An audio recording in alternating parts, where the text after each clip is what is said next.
Well, here we are back again, and with me I have Amy Imler. Amy is a dietitian, a retail dietitian. She works over at Shoprite in Slingerlands and has agreed to come on the show and talk about good food. Yes, we're going to talk about healthy holiday eating today with spices. I know, thank you for having me first off. Well, thank you for coming. Of course. I know from the last time we had Shoprite here with Alicia, and they were talking about baking substitutions to cut out the fat in certain holiday recipes. Today, a lot of complaints that we get in the supermarket from customers is, well, you gave me these recipe modifications, but where's the flavor? So today I'm going to talk about flavor is everything. Flavor. So once you cut out the fat and the salt from it, and the sugar, what's left? I know. So today I'm going to talk about some spices that you can add to your holiday meals to bring back the flavor to your holiday recipes. So today I'm going to talk about 5 spices that I'd like to use in the home. So first off, we're going to start off with cinnamon. I use cinnamon all the time. I put it in coffee. Yes. You know, when I brew coffee, I put about a half teaspoonful, mix it in with yes, delicious. It's a great way. And cinnamon, spices come from like the bark, the buds, the stems, the seeds of plants. So if you look here, I have both the cinnamon and the ground cinnamon. So the cinnamon sticks kind of looks like the bark of the evergreen tree. So they're harvested during the rainy season because it's more flexible to use at that point. So some of the health benefits of cinnamon, it's anti-inflammatory, so good during the cold and flu season, so it boosts your immune system, that type of thing. Because of color, too. Isn't that kind of how you look at foods? Mm-hmm. Color, taste, everything. So the appearance of food definitely helps with that. Some uses of cinnamon. Here we have non-fat Greek yogurt. So what you can do, like you said with your coffee, you can also sprinkle some ground cinnamon to your low-fat Greek yogurt as well. So just to give it a little extra flavor to that. Also, what you can do, what I like to do is actually add some ground cinnamon to black beans for tacos, burritos, for dinner. So that's a very quick and easy way to add a little bit more spice to your meals. One of the things I think people think of cinnamon is sweet, but cinnamon is not sweet. It adds a depth of flavor. Absolutely. So even like the savory meals as tacos and burritos, you can definitely add some cinnamon to that. And with cinnamon, too, some health benefits. Like I said, it's anti-inflammatory, antibacterial. And so we'll move on to the oregano now. Second spice here that we have is oregano.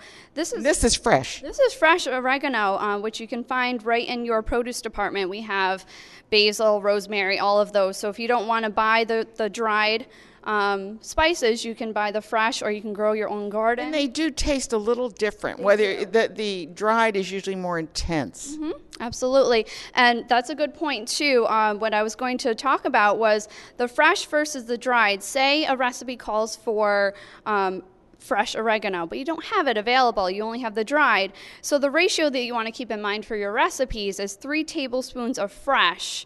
You would only need 1 tablespoon of dried in your recipes. That's a big, and it's true because this is a much more delicate flavor. Absolutely. So oregano is actually a small bush, as you can see here. Some health benefits of oregano is anti-inflammatory, antibacterial, pretty much the same as some of the other spices. What you can use with oregano, they're great in Italian dishes, like your homemade sauces. You can also add it into some Greek dishes as well, if you like Greek dishes. Add it to soup sometimes. It gives that little under flavor, that layered flavor. Yeah, absolutely. And it has as many, 1 teaspoon of oregano has as many antioxidants as 3 cups of broccoli. So that's huge, too. So not saying that you want to, switch out your broccoli for your oregano. Broccoli's good. Broccoli is good for other things, obviously, but, you can always incorporate that for more antioxidants to fight off some of the toxins from the environment and from your other foods that you eat.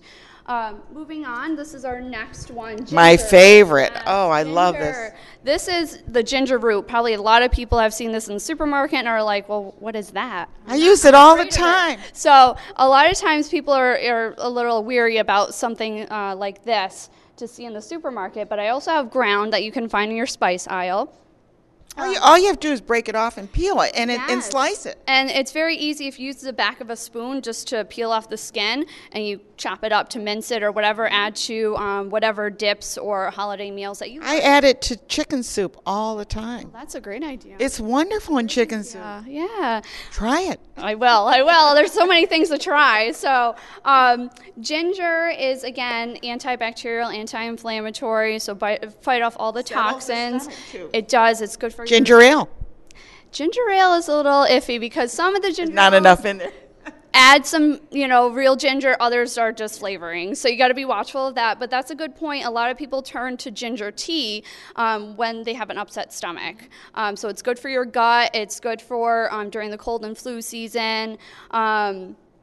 What I like to do with ginger, especially ground ginger, is add it to a little homemade lemonade during the summer months. You can do that for a little extra. And a lot of vegetarians, too, they like to use spaghetti squash instead of real pasta. And what you can do is add the dried or the ground ginger to the spaghetti squash. Good idea. So that's another good thing. And this is really good to add to stir fries too. If you're stir fry vegetables, just slice that ginger thin and toss it in. It gives it a nice little kick. A little minced ginger to that. It's very good. Moving on, our next one is cumin. Cumin, we have both powdered and seeds here, as you can see. Kind of known as a Mexican spice. Yes, it's great in Hispanic and Indian dishes. Also, very common with everything else, but this one actually has lutein in it, which you find in tomatoes. Good for your eyes. Good for digestive health as well, just like ginger was. And you can use either one, the ground or the seeds, if you like. It doesn't really matter which ones you would prefer. Antibacterial, anti-inflammatory again. And that's really coming to the forefront medically, that you really need to keep the inflammation down in your body. Absolutely. Because like I said before, a lot of the toxins from the environment and also foods like more processed foods will have a lot of those free radicals or toxins that you want to kind of beat out of your system. Spices are your friend. Yes, they are. And they add a lot of flavor. So once you take out the fat and the salt from your recipes, it's good to add something else to it. Last but not least, peppercorn. Peppercorn is very versatile. You can use it in many American dishes. Both we have the peppercorn, the whole peppercorn, and also black pepper. Just as a tidbit, if you do buy the whole peppercorn, just wait to grind it yourself until you're ready to use it, because it will become rancid after a while. So you do it right. You do it. Really need to do it once you start preparing a meal. And if you're making popcorn sometime, add a little pepper to popcorn, and you'd be surprised. Gives it a really different flavor. Absolutely. And it's surprising too. You'll see these types of peppercorn. It's a large flowering vine too that you'll see all of these peppercorns growing off of. So it's kind of interesting. And also you've probably seen different colors of peppercorn. There's white, white, green, reds. So all of that is that it comes from the same plant, the same flowering plant, but it just depends on the processing and its ripeness. Okay, the harvesting of it? Absolutely. And it does have a little different flavor, so white versus black will have a different flavor to it. I figured the white was for when I was making dishes with cream sauce and things like that they suggest that you use white, so it just kind of mixes in with it. Yeah, absolutely. But now, what have you done with these spices? Okay, so today I brought 2 different dips.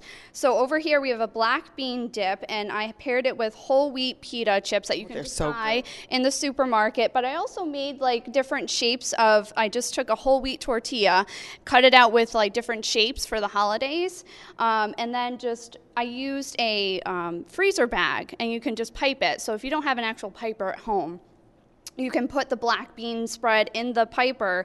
Then for a quick appetizer during holiday meals, you can you can use a plastic bag, and then just cut the corner off, and and you're good to go. Quick and dirty. Yes, yeah, you need semi-homemade sometimes. So, and then we just added a little bit of the oregano leaves from the plant just to give it a little extra color. This has the ground cumin in there. I love the cumin. So help yourself if you like to try some. I'm going to try some. It's very good. I'm just going great consistency too. Whoops! I walked off with that. Now this is black bean with cumin? Yes, ground cumin, and there's actually ground coriander too as well. That is delicious. Yes, so very easy to make. I did it in a blender, but you can also do it in a food processor, so whatever That you is have. good. Yeah? And now, when you use the black beans, Yes. do you drain them, rinse them? What do you do? It's very important, especially with any canned vegetable, bean, fruit, whatever it is. You always want to rinse and drain because it gets rid of pretty much all the sodium and the sugar in that can. Okay, they put sugar in there? Well, I was talking like the canned fruits, all the yeah, extra syrups and the sugars. So you want to definitely rinse and drain all of your canned goods. Now, what's this over here? This is the one with ginger. Huh? Yes, this is edamame, which we do sell in the frozen section. Edamame is a type of soybean. So I use shell soybeans in this recipe, and it also has minced fresh garlic or ginger in there as well. So paired with it is rice crackers and fresh baby carrots. Well, I love the baby carrots, but I'm going to try. I love the rice crack. Whoops, I guess that's It's a little bit harder to get. Yeah, but I'm going to do it. Just a second. There we go. Awesome. Yeah. What do you think? It's kind of like an Asian dip. I too. love ginger. Ginger is my friend. Yes. So again, very easy, right in the blender, but you can do a food processor. If you use it in a blender, as you can see, it's a little bit more chunkier. You can see the beans in there, so it gives it a little extra appearance to it. And that you can taste just a touch of that soy in there. Yes. Soybean. Yep. Not soy sauce, but soybean. Right. There is a little soy sauce in there too because it's an Asian dish. But yes, you can definitely. You could add, you got ginger in there, the soy. I mean, you got it all. Yeah. Not only that, but I see that as a really healthy thing. It is. It's a very healthy appetizer, so if you have family or friends over for holiday meals, you can definitely start off with a platter like this instead of your plain old cheese and crackers or whatever it may be. You can try a healthy If it's left over, make a sandwich out of it. It's really good. Yeah, instead of hummus, you can use some edamame spread instead. Yep. I suppose you could make that with garbanzos. I hadn't thought about that. Any bean you want, black bean. So instead of the chickpeas like you normally see in hummus, I used a black bean instead. So with the edamame, you can do whatever. And you add beans to your diet because they give you fiber and they're really good for you. Yes, the fiber, protein. So a lot of vegetarians like to incorporate more beans into your diet because it's kind of replacing the meat. Well, we've learned today how to just kind of spice up your dishes, right? Absolutely. And be sure to start adding spices to food. I know a lot of people are afraid of spices. They are your friend. Believe me, you need less salt. You need a lot of less other things with it. Well, thank you so much.